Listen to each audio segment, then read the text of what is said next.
Hello and welcome to Tech Affairs. मेरा नाम है सूरज और आज मैं आपसे बात करूंगा गेन ऑफ फंक्शन रिसर्च के बारे में। आखिर क्यों है ये इतना चर्चा में, इतनी न्यूज़ में क्यों है। साथ ही हम समझेंगे कि यूएसए पर आज के समय में गेन ऑफ फंक्शन रिसर्च को लेकर काफ़ी एलिगेशन भी लगाए जा रहे हैं। साथ ही साथ हम जानेंगे लॉस ऑफ फंक्शन रिसर्च, इसके भी बारे में और भी बहुत कुछ। तो चलिए शुरू करते हैं इस लेक्चर को।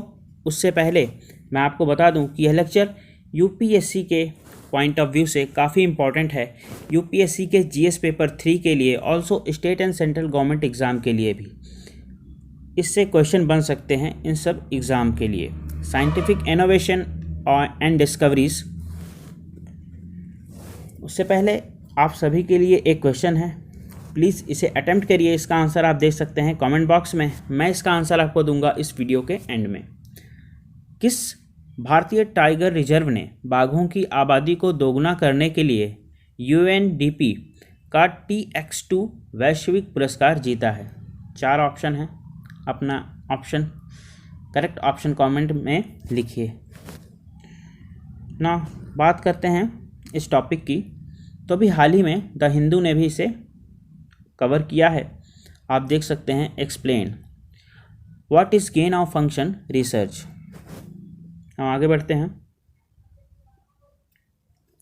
यह काफ़ी चर्चा में रहा है, न्यूज़ में रहा है, तो समझ लेते हैं आखिर क्यों। कहा जाता है कि वुहान इंस्टीट्यूट ऑफ वायरोलॉजी ने कोरोना वायरस पर गेन ऑफ फंक्शन रिसर्च किया था, जो संभवतः SARS-CoV-2 यानी कोविड-19 महामारी के लैब रिसाव की उत्पत्ति का कारण हो सकता है। अब हम बात कर लेते हैं गेन ऑफ फंक्शन रिसर्च की। वायरोलॉजी में गेन ऑफ फंक्शन अनुसंधान में प्रयोगशाला में एक जीव को जानबूझकर बदलना, एक जीन को बदलना या एक रोगजनक में एक उत्परिवर्तन की शुरुआत करना शामिल है, ताकि इसकी संप्रेषणीयता, पौरुष और प्रतिरक्षा का अध्ययन किया जा सके। यह आनुवांशिक रूप से इंजीनियरिंग वायरस द्वारा किया जाता है और उन्हें विभिन्न विकास माध्यमों में बढ़ने की अनुमति देकर एक तकनीक जिसे सीरियल पैसेज कहा जाता है, किया जाता है। सीरियल पैसेज बैक्टीरिया या वायरस के पुनरावृत्तियों में बढ़ने की प्रक्रिया को संदर्भित करता है।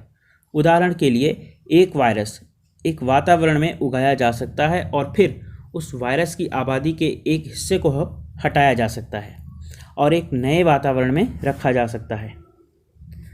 बात कर लेते हैं इसके महत्व की। आखिर इसका महत्व क्या है? यह शोधकर्ताओं को संभावित उपचारों का अध्ययन करने और भविष्य में रोग को बेहतर ढंग से नियंत्रित करने के तरीकों का अध्ययन करने की अनुमति देगा। टीके के विकास के लिए गेन ऑफ फंक्शन अध्ययन, जो वायरल उपज और इम्यूनोजेनिसिटी यानी प्रतिरक्षा प्रतिक्रिया से संबंधित है, जो को बढ़ाते हैं, की आवश्यकता होती है। अब बात कर लेते हैं कि मुद्दे क्या हैं, इश्यूज़ क्या हैं इस पर। गेन ऑफ फंक्शंस अनुसंधान में जोड़ तोड़ शामिल है, जो कुछ रोगजनक रोगाणुओं को अधिक घातक या अधिक पारगम्य बनाते हैं।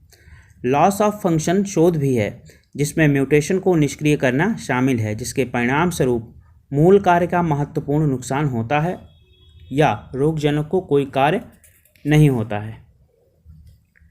जब उत्परिवर्तन होते हैं तो वे वायरस की संरचना को बदल देते हैं, जिसके परिणाम स्वरूप परिवर्तित कार्य होते हैं, जो वायरस को कमज़ोर कर सकते हैं या इसके कार्य को बढ़ा सकते हैं।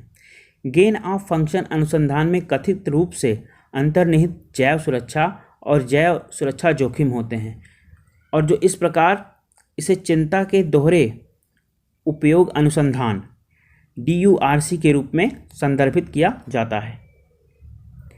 यह इंगित करता है कि जहां अनुसंधान से मानवता के लिए लाभ हो सकता है, वहीं नुकसान की भी संभावना है।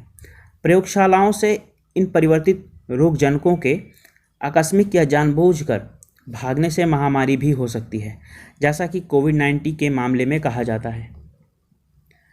भारत में इसकी स्थिति की बात करें तो आनुवांशिक रूप से इंजीनियर जीवों या कोशिकाओं और खतरनाक सूक्ष्म जीवों और उत्पादों से संबंधित सभी गतिविधियों को खतरनाक सूक्ष्म जीवों या आनुवांशिक रूप से इंजीनियर जीवों या कोशिकाओं के निर्माण, उपयोग, आयात निर्यात या भंडारण नियम 1989 के अनुसार विनियमित किया जाता है।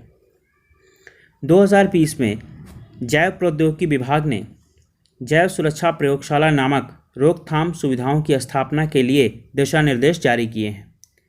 अधिसूचना जैव खतरों की रोकथाम और जैव सुरक्षा के स्तर पर परिचालन मार्गदर्शन प्रदान करती है, जिसका इन सूक्ष्म जीवों के अनुसंधान, विकास और प्रबंधन में शामिल सभी संस्थानों को पालन करना चाहिए। अब बात कर लेते हैं debate over gain of function. समर्थक जो हैं इसके गेन ऑफ फंक्शन अब बात कर लेते हैं debate over gain of functions की, यानी समर्थकों की क्या राय है इस पर। यह विज्ञान और सरकारों को भविष्य की महामारियों के लिए युद्ध के लिए तैयार करता है। गेन ऑफ फंक्शन अनुसंधान के समर्थकों का मानना है कि प्रकृति परम जैव आतंकवादी है और हमें एक कदम आगे रहने के लिए हर संभव प्रयास करने की आवश्यकता है। अब हम बात कर लेते हैं कि आलोचकों यानी क्रिटिक्स की क्या राय है इस पर। कोविड-19 महामारी के बाद इस तरह के अनुसंधान को लेकर और अधिक चिंताएं जताई जा रही हैं। यह जीवित चीज़ों के विलुप्त होने का कारण बन सकता है या उनके आनुवंशिक मेकअप को हमेशा के लिए बदल सकता है। आगे के रास्ते की बात करें तो विश्व स्वास्थ्य संगठन यानी WHO को DURC पर गतिविधियों का नेतृत्व करना चाहिए। जैव जोखिमों और संबंधित नैतिक मुद्दों के शमन और रोकथाम पर ध्यान केंद्रित करते हुए जीवन विज्ञान अनुसंधान का जिम्मेदार उपयोग होना चाहिए। देशों के अनुसरण के लिए एक वैश्विक मार्गदर्शन ढांचा विकसित करें तथा इस तरह के शोध के बारे में अधिक पारदर्शिता सुनिश्चित करने की आवश्यकता है। और आप यहाँ पर एक देख सकते हैं न्यूज़ का आर्टिकल है।